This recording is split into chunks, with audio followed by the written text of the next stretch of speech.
late night maven. I know. It's not ideal, but at least I'm going to get a good dinner tonight. So, just talk about the match a little bit. You came back in the second set. Yeah, I thought I played solid. I mean, it wasn't my best tennis, but it was, I mean, at times it was really good. It was a little up and down, but mentally I stayed tough, so that's what really mattered in the end. Besides that, anything else that you were unhappy with in your game? No, I thought mentally when you stay tough, a lot of things can go wrong, but you can still get it back, and I think that's what I did in the second set. It wasn't, I got down an early break, but I got it back towards the end, and that was good. Did you feel that you were mentally tougher than her? I mean, I was just mentally tough. I don't know. I'm not sure I would say that, but for myself, I was pretty solid. You sense a little nervousness on her part at times that can help you? No, I was just focusing on me. So you're playing this nice dinner tonight, but you have a fairly quick turnaround tomorrow, right? I know. Well, the other night I was eating like Cinnamon Toast Crunch for dinner, so I think tonight I'm having a regular dinner, so that'll be good. You were able to crack up Paul during that coaching timeout. And talk about your dynamic with him a little bit. It was weird. We saw him laughing. Yeah, we got confused. I don't know.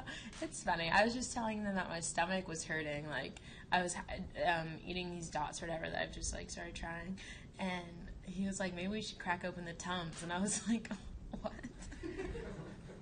But we talk about Tums all the time, so it was like, it fit. But it was just, Paul, he's crazy. Dots, like the movie dots? No, they're like little energy, like, things that you eat. And I've never had them during a match, so it was like a trial run, and it wasn't ideal. Do you see a sponsorship opportunity with Tums in your future? Oh, maybe. I mean, the last week, not TMI right now, but the last week I've had fair share of Tums, so maybe in the future. So one of the things that we've kind of noticed over the course of the last two matches is just you've been really steady, very even keel throughout both matches, whether you're up in the scoreline or behind. And last month there was some criticism about like your attitude in the Middle East in some of those matches, and I was just wondering if you thought that criticism was fair or unfair. I mean, everyone is going to criticize. Everyone has something to say, but you have to remember I'm only 20, so I'm definitely going to go through ups and downs. I'm just like another, 20-year-old that's in college or whatever. And sometimes it's definitely tough, but there's going to be really great times, and there's just going to be really bad times, and sometimes you can't control like the downs, but the goods are, you work hard for them, and I think these last two ones were well deserved. Do you ever talk with, is that something that you and Paul talk about, is attitude? It sounds like it is because we hear him commentating on Tennis Channel about, attitudes of players and things. Yeah, I think it's really important to have a good attitude, and it's tough at times, like, just like you in your life, you're like, whatever, I don't want to go to the store or whatever, and I think when you have like a really positive outlook, it helps you with everything, so I've just been trying to do that. Sloane, can you talk a little bit more just background, like when you started working with Paul, like what you expected him to bring to your game and how that sort of progressed to where you are with him now? Like I said, before I started working with Paul, I had no idea who he was. I had to Google him because I had no idea what he even looked like.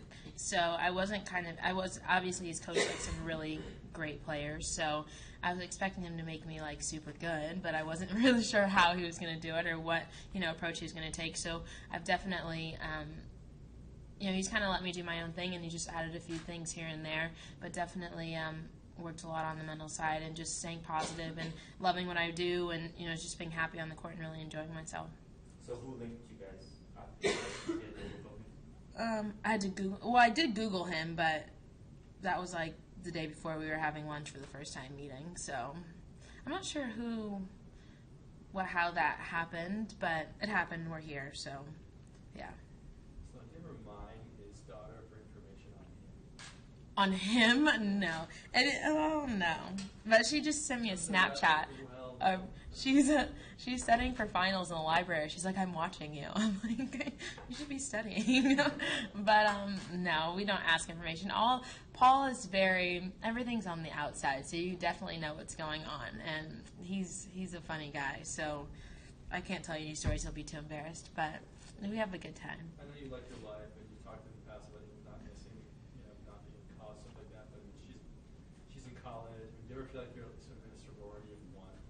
I am in a sorority of one, Sloane, Phi Sigma, whatever. But no, it's not bad. I mean, I definitely don't like all the things I've had to go through, like traveling and just being a professional athlete and being so young and having pressure and whatever. I think I kind of skipped the phase of like wanting to go out and like have fun and whatever. But I mean, I don't regret it or anything.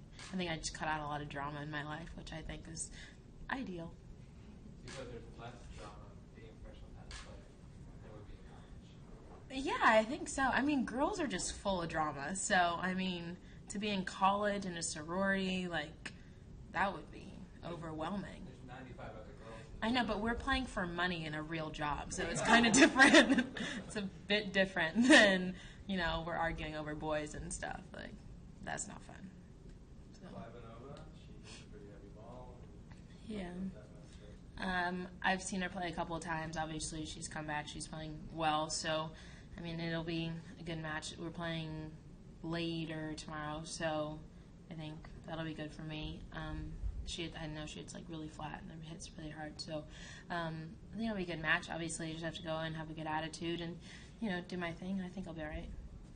Beating Ivanovic after losing to her twice at big tournaments, does that feel good to settle and score a little bit? Yeah, it feels good to get that win. I mean, obviously, I played her third round twice at the US Open, so that was kind of a bummer. But, I mean, I feel, I'm feeling better, and I think it was time for me to beat her, so it was good.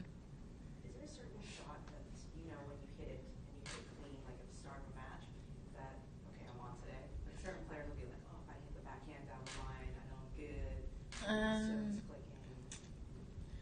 No, I have to say, like, when I'm warming up and I'm like the first, two rallies, if I don't miss, and I'm like, okay, I'll be fine.